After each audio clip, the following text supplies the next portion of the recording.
നമസ്കാരം. സോഡിയാക് മീഡിയയിലേക്ക് എല്ലാ പ്രേക്ഷകർക്കും സ്വാഗതം. 2026 ഏപ്രിൽ മാസത്തെ വിശാഖ നക്ഷത്രക്കാരുടെ നക്ഷത്രഫലം ഒന്ന് പരിശോധിച്ച് നോക്കാം. വിശാഖ നക്ഷത്രക്കാരുടെ ആദ്യത്തെ 45 നാഴിക വരുന്നത് തുലാക്കൂറിലും ശേഷം 15 നാഴിക വരുന്നത് വൃശ്ചികക്കൂറിലുമാണ്. അപ്പോൾ തുലാക്കൂറുകാർക്ക് 9-ൽ വ്യാഴം സഞ്ചരിക്കുന്ന സമയമായതുകൊണ്ട് തന്നെ ദൈവാധീനമുണ്ട്. എന്നാലും 6-ാം ഭാവത്തിലാണ് ധനാധിപതിയും നിവർത്തി സ്ഥാനാധിപതിയും നിൽക്കുന്നത്. പക്ഷേ ഇഷ്ടസ്ഥാനമാണ്. എന്നാലും അവിടെ ശനിയും ചൊവ്വയും ഒരുമിച്ച് യോഗം ചെയ്ത് നിൽക്കുന്നു എന്ന് പറയുന്നൊരവസ്ഥ. അതായത് നിവർത്തി സ്ഥാനാധിപതിയുടെ ശത്രുവായിട്ട് ശനി അവിടെ നിൽക്കുമ്പോൾ, 4-ാം ഭാവാധിപതി അവിടെ നിൽക്കുമ്പോൾ അവനവനും ഭവന സംബന്ധമായിരിക്കുന്ന പ്രശ്നങ്ങൾ കൊണ്ട് നമുക്ക് ആഗ്രഹിക്കുന്ന കാര്യങ്ങളിലേക്ക് എത്തിച്ചേരാനുള്ള തടസ്സങ്ങൾ ഉണ്ടാകാം. വീടുമായി ബന്ധപ്പെട്ടിട്ട് വീട് വിട്ട് നിൽക്കുക, അങ്ങനെയുള്ളവർക്ക് വീട്ടിലേക്ക് എത്താൻ സാധിക്കാതെ, വീട്ടുകാരെ വേണ്ടപ്പെട്ടവരെ കാണാൻ സാധിക്കാത്തത് കൊണ്ടുള്ള മാനസിക ടെൻഷനാകാം. അല്ലെ വീട്ടിൽ നിൽക്കുന്നവർക്ക് വീടുമായിട്ട് ബന്ധപ്പെട്ട സാമ്പത്തിക പ്രതിസന്ധികളാകാം.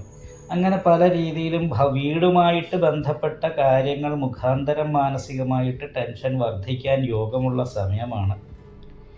7-ാം ഭാവത്തിൽ പ്രിയ കലഹോസ്തകത എന്ന് പറയുന്ന യോഗം ചെയ്തിട്ട് ശുക്രൻ കാരകൻ ഭാവത്തെ നശിപ്പിക്കുക എന്ന് പറയുന്ന യോഗം ചെയ്ത് നിൽക്കുന്നത് കാരണം ദാമ്പത്യ സുഖം അനുഭവിക്കാതെ ഇരിക്കാനുള്ള സാധ്യത കൂടുതലാണ്.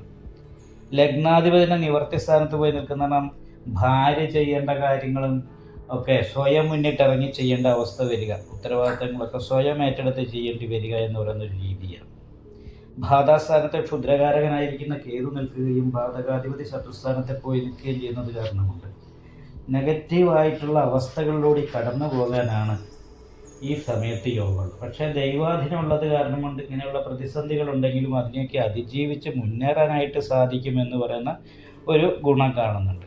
ഇപ്പോൾ വിദ്യാർത്ഥികളെ സംബന്ധിച്ചാണെങ്കിലും പഠനത്തിൻ്റെ കാര്യത്തിൽ ശ്രദ്ധയുണ്ടാവില്ല. മൊത്തത്തിൽ കുടുംബത്തിൽ ഒരുമിച്ചാണ് താമസിക്കുന്നത്, വീട്ടിൽ തന്നെയാണ് നിൽക്കുന്നതെങ്കിൽ ദേഷ്യം കൂടുക, എടുത്തിയാട്ടം കൂടുക, ഇങ്ങനെയുള്ള പ്രശ്നങ്ങൾ അയൽക്കാരുമായിട്ട് അത്ര ചേർച്ചക്കുറവില്ലാത്തൊരവസ്ഥയുണ്ടാകുക. അപ്പോൾ മൊത്തത്തിൽ അങ്ങനെ ഒരു സംഘർഷഭരിതമായിരിക്കുന്ന മാനസികാവസ്ഥയിലൂടെ കടന്നു പോകാനുള്ള സാധ്യത കൂടുതലായിട്ടുള്ള ഒരു മാസമാണ്. അത് കാരണം കൊണ്ട് തന്നെ നന്നായിട്ട് ശ്രദ്ധിക്കണം.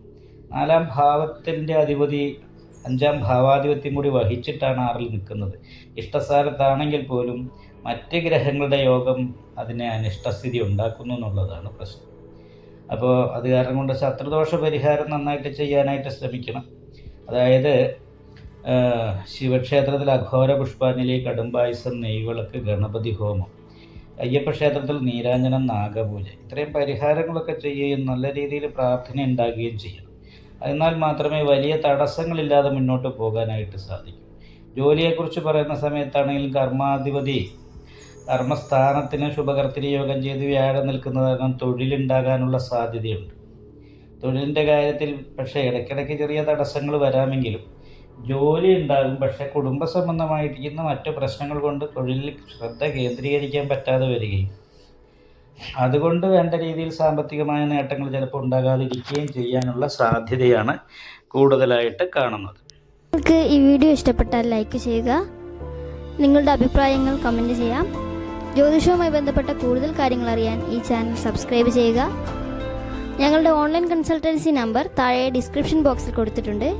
ആവശ്യമുള്ളവർക്ക് കോൺടാക്റ്റ് ചെയ്യാവുന്നതാണ്.